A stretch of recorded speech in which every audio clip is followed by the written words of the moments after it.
বান্টি ছাড়ো, দেখো তো কি করছে উনি। বালিশ দিয়ে কিরকুশি প্র্যাকটিস করতেছে। এটাকে কি বলে? তোমাদের ভাষায় এটাকে রেসলিং বলে। ও আচ্ছা, তাহলে তো তুমি সবই বুঝো দেখছি। তাহলে ওই সময় তুমি ওই দেখা যায় তাল গাছ বলে কেন বলছিলে? কারণ আদম বলেছে। আদম কি বলেছে? বলেছে তোমাদের সব কথা আমাকে শুনতে হবে, কোনো কথা আমি না বলতে পারবো না। Very good. কিন্তু আদমের এই কথার সাথে তোমার ওই দেখা যায় তাল গাছ এই কথাটার সম্পর্ক কি? যখন যখন তোমাদের কোনো কথা আমার পছন্দ হবে না, তখন আমার বলতে হবে ওই দেখা যায় তাল গাছ। ওই দেখা যায় তাল গাছ, ওই আমাদের গা, ওখানেতে বাস করে কানা বগিরছা। এটাও আদম বলে দিয়েছে? হ্যাঁ। আদমের কথা তোমাকে আর শুনতে হবে না। না শুনে কোনো উপায় নেই। আদম আমার ব্রেনে নিউরনে ঝামেলা করে রেখেছে, ওর কথা আমাকে শুনতেই হবে। আচ্ছা আচ্ছা ঠিক আছে, চলো বাহাদুর ভাইকে যে আগে একটু ডিস্টার্ব করি। আসো।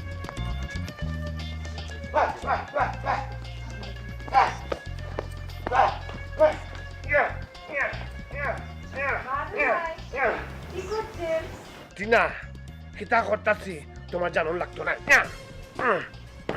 কেন? আর আমি তো একা জানতে চাচ্ছি না, বান্টিও আমার সাথে জানতে চাচ্ছে, তাই না বান্টি? হ্যাঁ, বান্টিও জানতে চাচ্ছি। এ বালতির করে বালতি, দেখাও যদি না বুঝো আমি কিতা করতাছি, তাহলে শুনলে বললেও বুঝবা না আমি কিতা করতেছি। বুঝবো না কেন? অবশ্যই বুঝবো। অবশ্য দেখে আমি বুঝে ফেলেছি আপনি রেসলিং প্র্যাকটিস করছেন। জানি আমি টিনা, তুমি আমার দল না। জাল্লার দলে গিয়া তুমি নাম লিখাইছো, আমার হলজার মধ্যে তুমি কষ্ট দিছো।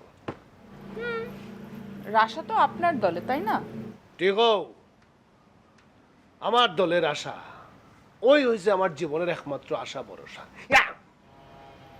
এই যে এই কারণে আমি ফারুক ভাইয়ের দলে জয়েন করেছি। বাহাদুর ভাই হেরে যাবে, তাই না বান্টি? বান্টি হ্যাঁ বলছো না কেন? হ্যাঁ বলো। ওই দেখা যায় তাল গাছ, ওই আমাদের গা, ওইখানেতে বাস করে কানা বগিরছা। দুধের শিশু নাকি? এই কবিতা তো ছোটবেলা পড়েছি। খুব তো কইলায় আমি যাব হাইরা, জানলরে এমন মায়ের দেমু দৌড় দিব যাইরা। জি না, এই রেসলিং এ ফারুক ভাই জিতবে। ইয়াহু!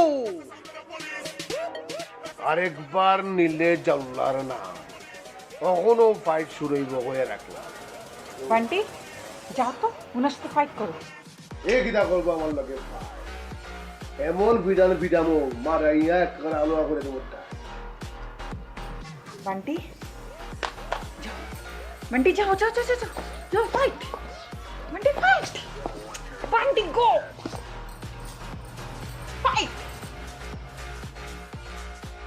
ওই দেখা যায় বান্টি হিগো আলাদা হিগো ইয়াকু ইয়াকু ইয়াকু ইয়া